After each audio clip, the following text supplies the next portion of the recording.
Let's talk a little more about this internal rating. While writing about internal rating in loan proposal, no justification is actually required when rating is in the range of 1 to 3, which I mentioned in the previous lecture also. Similarly, you need not give more justification when rating is actually improving year on year. Okay, because that is visible.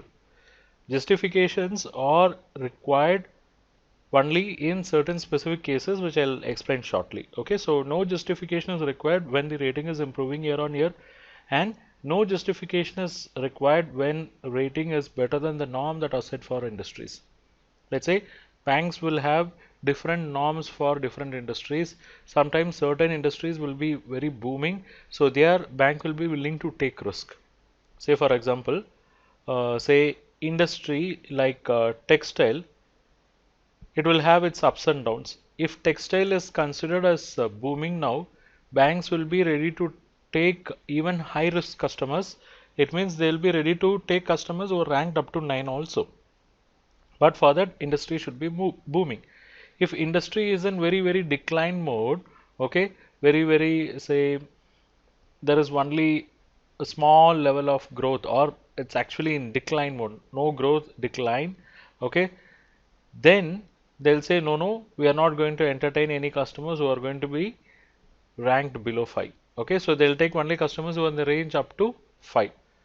So if the industry norm set for the customers is 5, and if a customer is having rating as 4, no further justification is required. But if a customer is ranked 7 when industry norm is set as 5, then detailed justification have to be given in the loan proposal. Okay, so no justification is required in these cases, but detailed justification should be given when the ratio is below the industry norm, because bank got to be convinced, because bank has already said it is not going to consider customer who are below this rank 5, and you are trying to bring a customer who is having the rating below the industry norm based on past, but maybe he'll be having wonderful future. So all those got to be explained and convinced to the sanctioning authority.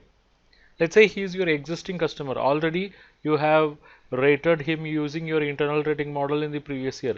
But in the current year, there is a decline over previous year rating. In the current year, there is a decline over previous year rating. So you have to give detailed justification. Let's say previous year rating is 4. He is rated as 4th rank customer, but in the current year he is rated as 8th rank customer. So sanctioning authority will be very concerned because there is steep fall in his rating. Okay, why did that take place? What steps they have in pipeline to bring back the rating to an acceptable level? That got to be explained. Okay, how this rating is arrived? See, for this, banks will be having their own risk assessment model.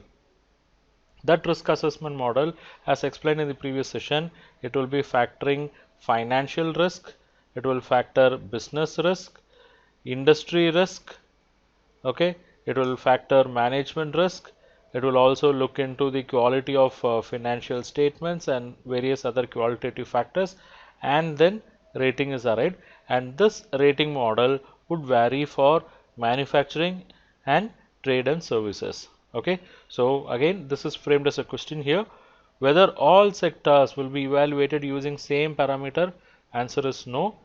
Banks will be approaching manufacturing sector differently, trade and services sector differently while arriving at this internal rating. Now, a very important question, because we are more concerned about decline in rating. So, when this rating actually declines?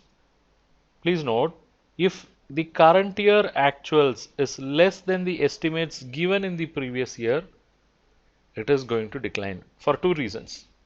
Actual is lower figure, that's why it is lesser than previous year estimate. So lower actual will fetch only lower marks, so lower rating.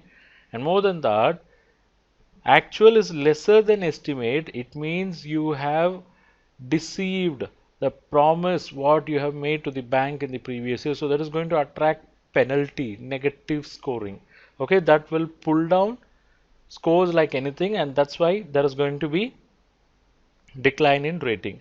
Similarly, let's say the current year actual is, I mean the estimate what you have made for next year is less than current year actuals. So you are going to say you are going to achieve very lesser sale in future when compared to current year. Your financial indicators will be worse than what you are having now. Okay, that will also have significant impact in the overall score, and it will bring down the rating. Okay, and if you have made any default of loans in the past year, you have not serviced them on time. Okay, there is DPD, there is a delay, or there is bad debts. Okay, all those are defaults, and that would eventually reflect on the integrity, and that will lead to lower score, and that will also bring down the rating.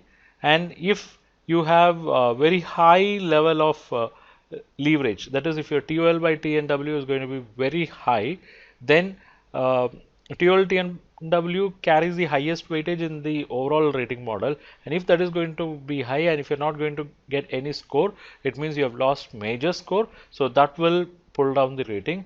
And if you're going to report loss, then it is going to affect significantly. Reason being, in financial risk assessment, okay, one major parameter is TOL by TNW, and there are many other parameters, but all of them are linked with profits. Okay, and if you don't have profit, if you are going to report loss, then that will also have significant impact on your rating, and that can be another major reason for decline in rating. Thanks for watching this video, and I hope you liked this lecture.